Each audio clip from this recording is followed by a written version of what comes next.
Technical analysis और research के basis पर जब भी हम किसी एक म्यूचुअल फंड में इन्वेस्टमेंट करने के लिए फंड को सेलेक्ट करते हैं तो एक ही कैटेगरी के अलग अलग म्यूचुअल फंड्स को अलग अलग पैरामीटर्स पर हम कंपेयर कर रहे होते हैं और उन्हीं में से एक पैरामीटर है जो कि फंड के वोलेटिलिटी के बारे में हमें बताता है। मैं बात कर रहा हूँ बीटा और स्टैंडर्ड डेविएशन की। अब ये जो बीटा और स्टैंडर्ड डेविएशन होता है उससे हमें ये पता चलता है कि कोई भी फंड ज़्यादा वोलेटाइल है या फिर कम वोलेटाइल है, यानी स्टेबल है। अब as a retail investor long term vision के साथ अगर आप एक ऐसे इन्वेस्टर हैं जो कि थोड़ा कंजर्वेटिव यानी रिस्क कम लेना चाहते हैं तो आपके लिए स्टेबल फंड बेहतर हो सकता है। वहीं पर एक ऐसा इन्वेस्टर जो कि थोड़ा सा रिस्क लेना चाहता है, वोलेटिलिटी से उसको डर नहीं लगता, तो वोलेटाइल फंड को सेलेक्ट करके वो लाइफ टाइम में 1 से 2% रिटर्न XIR फॉर्म में ज़्यादा बना सकता है और लॉन्ग टर्म में 1 से 2% रिटर्न के अंतर की वजह से आपको करोड़ों का रिटर्न ज़्यादा दिख सकता है, या फिर अगर आपने 1 से 2% रिटर्न गवा दिया तो आपको करोड़ों का लॉस भी हो सकता है। बहुत ही इंटरेस्टिंग टॉपिक है और बहुत ही इंटरेस्टिंग फैक्ट के साथ मैं ये वीडियो कंटिन्यू करने वाला हूँ, तो अंत तक जरूर जुड़े रहिएगा। इससे पहले मैं आपको याद दिला दूँ कि अगर आपको इसी प्रकार के वीडियोज़ पसंद हैं तो फिनोबिट के दूसरे ऑफिशियल फाइनेंशियल यूट्यूब चैनल व्यूबिट, जिसका लिंक आपको इस वीडियो के डिस्क्रिप्शन में दिया गया है, मेक श्योर कि आप डिस्क्रिप्शन के लिंक से चैनल को जरूर सब्सक्राइब कर लेंगे। और आपने दोनों चैनल जरूर सब्सक्राइब कर लिया है, फिनोबिट जिस पर आप ये वीडियो देख रहे हैं और व्यूबिट जिसका लिंक आपको डिस्क्रिप्शन में दिया गया है। चलिए वीडियो शुरू करते हैं।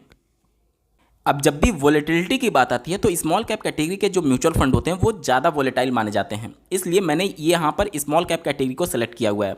हालांकि ये जो कॉन्सेप्ट है, जो स्ट्रेटजी है, वो हर एक कैटेगरी में आप फॉलो कर सकते हैं। ठीक है, चलिए स्मॉल कैप कैटेगरी में पिछले 5 साल के टॉप परफॉर्मिंग म्यूचुअल फंड को अगर मैं इनके रिटर्न के हिसाब से अरेंज करूं तो टॉप 5 जो म्यूचुअल फंड हैं स्मॉल कैप कैटेगरी में आप अपने स्क्रीन पर देख पा रहे होंगे। पहले नंबर पर है क्वांट स्मॉल कैप, दूसरे नंबर पर है bank of India small cap, तीसरे नंबर पर है निपॉन इंडिया स्मॉल कैप, चौथे नंबर पर है कैनरा रोबैको और 5वें नंबर पर है टाटा स्मॉल कैप।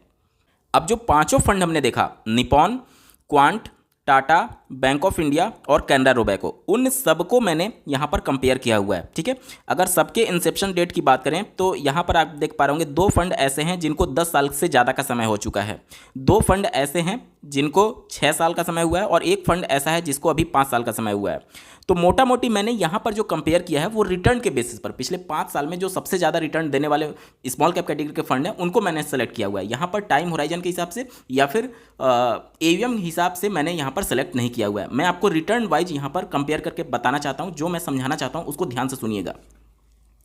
यहाँ पर अगर मैं इनका स्टैंडर्ड डेविएशन दिखाऊं तो स्टैंडर्ड डेविएशन हमें ये बताता है कि कोई भी म्यूचुअल फंड जो है वो अपने एवरेज रिटर्न से कितना ऊपर या फिर कितना नीचे जा सकता है। जैसे कि मान लीजिए कि एक म्यूचुअल फंड है जो कि जिसका एवरेज 10% है, यानी कि सालाना वो 10% का रिटर्न दे रहा है। अगर उसका स्टैंडर्ड डेविएशन मान लीजिए 17% है, इसका मतलब ये हो गया कि जब भी मार्केट में रैली आएगी तो वो अपने एवरेज से 17% ऊपर, और जब भी मार्केट में गिरावट आएगी तो अधिकतम 17% नीचे जा सकता है। तो ये हमें स्टैंडर्ड डेविएशन बताता है कि अपने एवरेज वैल्यू से कितना ऊपर और कितना नीचे ये फंड जा सकता है। यहाँ तक क्लियर हो गया? तो जिसका स्टैंडर्ड डेविएशन जितना ज़्यादा उतना ही वो फंड वोलेटाइल माना जाता है। आपने देखा होगा, कई बार ये नोटिस भी किया होगा कि स्मॉल कैप कैटेगरी में जब भी करेक्शन होता है, जब भी बेंचमार्क गिरता है तो क्वांट स्मॉल कैप सबसे ज़्यादा गिरता है। इसके पीछे का रीजन क्या है? इसके पीछे का रीजन ही ये है कि इनका स्टैंडर्ड डेविएशन सबसे ज़्यादा है, यानी कि जब भी मार्केट करेक्ट होगी तो ये सबसे तेजी से नीचे गिरेगा। ये इसका एक पहलू हुआ। अभी आगे बात करेंगे कैसे ये आपके लिए बेनिफिशियल हो सकता है। ठीक है, उसके बाद से जो 5 टॉप स्मॉल कैप कैटेगरी के फंड को हमने सेलेक्ट किया था उसमें से सेकंड हाईएस्ट जो स्टैंडर्ड डेविएशन है वो है bank of India small cap का, यानी ये भी फंड हमारा बहुत ज़्यादा वोलेटाइल होगा। इसके बाद से अगर देखें निपॉन इंडिया का लगभग इसी के आसपास है, तो इससे आप समझ पाएंगे कि इन सब में टॉप 5 में सबसे ज़्यादा वोलेटाइल क्वांट स्मॉल कैप है, उसके बाद बैंक ऑफ इंडिया और उसके बाद निपॉन इंडिया स्मॉल कैप। ठीक है, अगर यहाँ पर आपको ये देखना रहे इनके बीटा के बारे में, बीटा हमें ये बताता है कि कोई भी म्यूचुअल फंड जो है वो अपने बेंचमार्क की तुलना में कितना वोलेटाइल है। स्टैंडर्ड डेविएशन हमें ये बता रहा था कि अपने एवरेज वैल्यू से कितना ऊपर और कितना नीचे ये जा सकता है। बीटा बताएगा कि इस स्मॉल कैप कैटेगरी में जो बेंचमार्क है निफ्टी स्मॉल कैप 250 इंडेक्स, उसकी तुलना में ये फंड कितना वोलेटाइल है। तो सबसे ज़्यादा वोलेटाइल किसका आ रहा है? आप अपने स्क्रीन पर देख पा रहे होंगे क्वांट स्मॉल कैप का। नो डाउट जब इसका स्टैंडर्ड डेविएशन ज़्यादा है तो ये ज़्यादा वोलेटाइल भी तो होगा।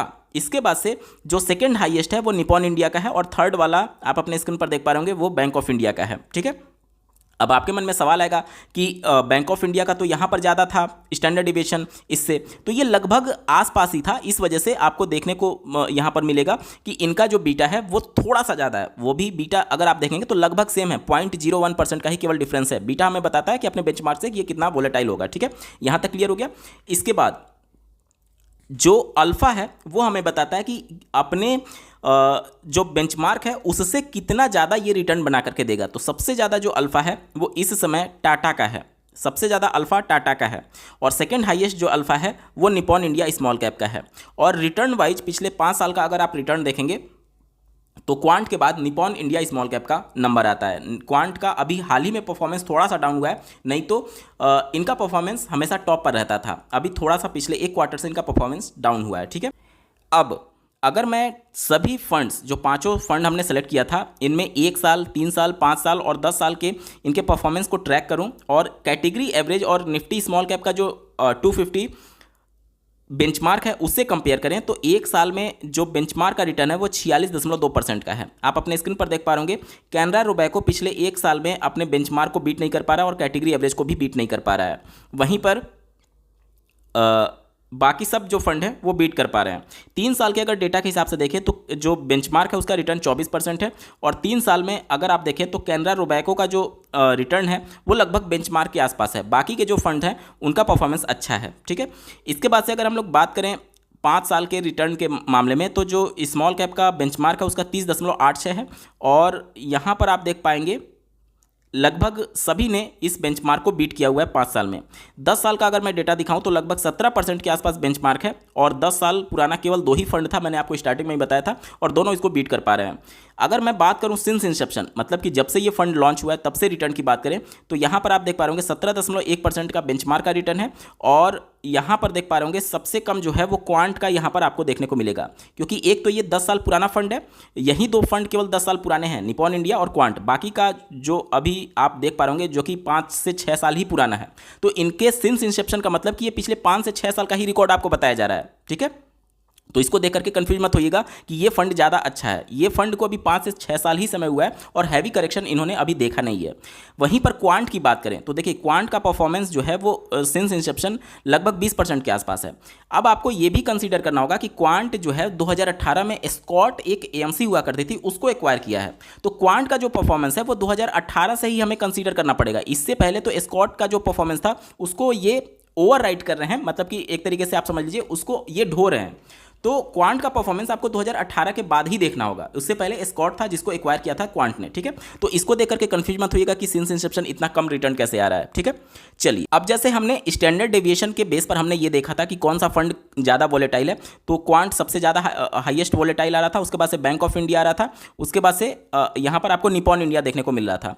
हालांकि निपॉन इंडिया में अगर आप देखेंगे तो लमसम इन्वेस्टमेंट बंद है। ठीक है, लमसम इन्वेस्टमेंट बंद है, बाकी क्वांट में आप लमसम कर सकते हैं, और I think bank of India में भी लमसम अभी अलाउड है। तो यहाँ पर जिसका स्टैंडर्ड डेविएशन हाईएस्ट होता है, यानी कि फंड जब ज़्यादा वोलेटाइल होता है तो वो हमारे लिए बेनिफिशियल कैसे होता है इसको समझते हैं। जब भी मार्केट में करेक्शन होगा, जैसे अभी आप देखिए मार्केट में हैवी करेक्शन चल रहा था, चाहे आप किसी भी कैटेगरी की बात कर लें, अक्टूबर माह में लगभग 6 से 7 से 10% तक जो म्यूचुअल फंड्स हैं और जो पर्टिकुलर कैटेगरी है वो नीचे डाउन हो चुकी है। तो जब भी इस प्रकार के फंड होंगे जिनका स्टैंडर्ड डेविएशन ज़्यादा है वो और ज़्यादा करेक्ट होगा। मान लीजिए कोई एक स्टेबल फंड है, जैसे कि एसबीआई का फंड अगर आपने लिया होता तो उनका स्टैंडर्ड डेविएशन इसकी तुलना में कम है, तो इसका मतलब कि अगर एसबीआई 2% नीचे गिरा, ध्यान से सुनिए, एसबीआई अगर 2% नीचे गिरा तो हो सकता है क्वांट आपका 3% नीचे गिर जाए।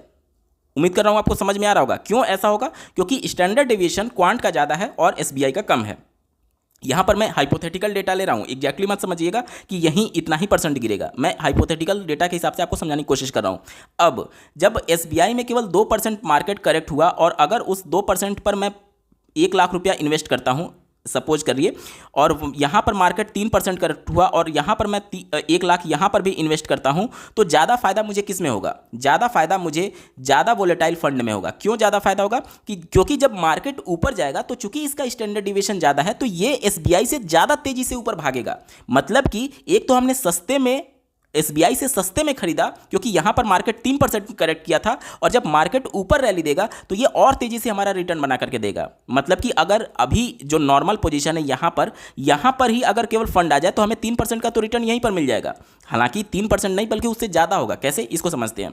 जैसे मान लीजिए कि 100 रुपये का एनएवी चल रहा था और ये 97 रुपये पर आ गया, तो यहां पर करेक्शन आपको 3% दिखेगा, लेकिन जब 97 से अपने नॉर्मल पोजीशन 100 पर जाएगा तो यहां पर 3 रुपये और 97 से डिवाइड करके जब परसेंटेज में आप कन्वर्ट करेंगे तो ये 3% से ज़्यादा आएगा। कितना? 3% से ज़्यादा आएगा। आप अपने स्क्रीन पर देख पा रहे होंगे, यहाँ पर मैंने परसेंटेज कैलकुलेट किया तो यहाँ पर जो परसेंटेज आ रहा है वो 3.092% के आसपास आ रहा है। अगर मैं इसको राउंड फिगर कर दूं तो ये लगभग 3.1% के पास आ रहा है। मतलब मार्केट करेक्ट हुआ उस वोलेटाइल फंड में 3%, और अपने नॉर्मल पोजीशन पर पहुंचने पर अगर मैंने 1 लाख इन्वेस्ट किया रहता तो हमारा 3.1% का रिटर्न देखने को मिलता। मतलब जितना गिरा उससे ज़्यादा मुझे रिटर्न दिया। और चूंकि इसका स्टैंडर्ड डेविएशन हाई है तो जब मार्केट रैली देगी तो ये और तेज़ी से ऊपर बढ़ेगा, क्योंकि ये अपने एवरेज वैल्यू से इसका स्टैंडर्ड डेविएशन ज़्यादा है तो ये और तेज़ी से ऊपर की तरफ भागेगा। ठीक है, तो ऐसे फंड लमसम के लिए अच्छे होते हैं, क्योंकि अगर आपका लॉन्ग टर्म का विजन है, जैसे मान लीजिए आपका 10 साल 15 साल का विजन है,